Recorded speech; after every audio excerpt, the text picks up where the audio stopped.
Eto, nagsisigawan na lahat dito kanina. Buong puso siya naghanda para sa laban na to. Matik naman kaya ang ating mga puso sa kanyang performance. With a classic contest piece na binigyan ng bagong areglo ni Sir Homer Flores para makamit ang kanyang pangarap na bituin. Palakpakan natin, Team Sarah's Laika!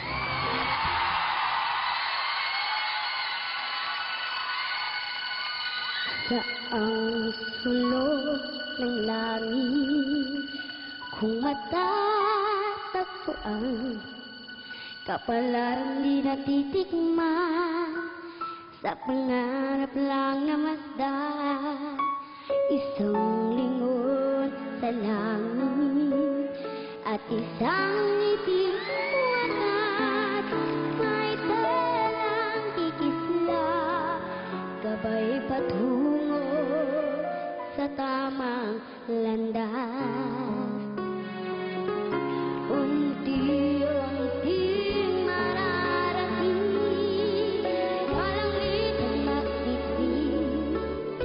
Unti-unting kinabukasan ko'y magniningning.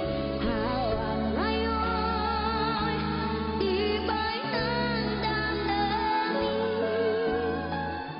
Bukas naman sa'kin pag-isip, kapiling ko'y pangarap na bituin. Kapiling ko'y pangarap na bituin. Unti-unting mararating, kalangitan at bituin. Unti-unti kinabukasan ko'y magniningning. Hawak ngayon, tibay ng damdamin.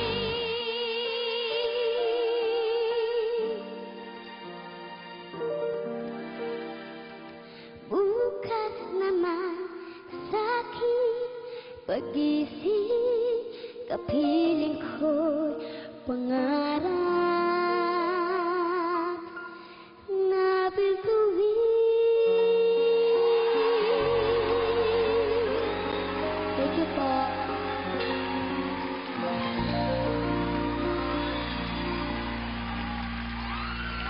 Maraming salamat ang ating little superstar, Laika!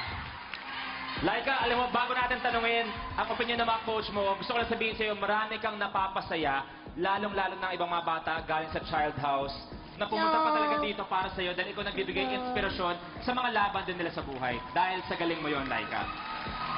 Thank you po. Coach Lea? Okay. Laika, itong kantang kinanta mo ay isang classic na kanta ng isang nangangarap. Ngayon, dahil kinanta mo yan, lahat ng mga pinapangarap mo sa buhay ay magiging katotohanan na. Thank you po. Magaling ka. Nung batas mo, sinabi ko na para kang Sinoro Honor. Parang yun ang aura mo. Siguro kung nanonood si Ate Guy ngayon, magiging proud din siya sa'yo. Salamat Wow! po. Thank you very much, Coach Lea. Coach Sarah? Laika! Hello po. Laika, ako naniniwala talaga na nakarating ka na dito sa semifinals, na unti-unti talagang natutupad ang iyong pangarap. Hindi lang ang pangarap mo para sa iyong sarili, kundi ang pangarap mo para sa buong pamilya mo na matulungan mo silang maiahon sa kahirapan. Laika, napakalaking inspirasyon mo sa aming lahat, lalo-lalo na sa akin. Salamat po. Mahal na mahal ka namin at maraming salamat sa inspirasyon na binibigay mo sa amin. Popsters, sana tulungan ninyo ako na matupad ang pangarap ng batang ito. Kasi hindi ka lang namin minahal dahil sa kwento ng buhay mo. Minahal ka namin dahil kitang-kita naman ang talento mo sa pagkanta. Kaya sana po ay tulungan ninyo ako. Salamat po. Thank you very much, coaches. Laika, maraming salamat. Ang galing mo. Thank you po.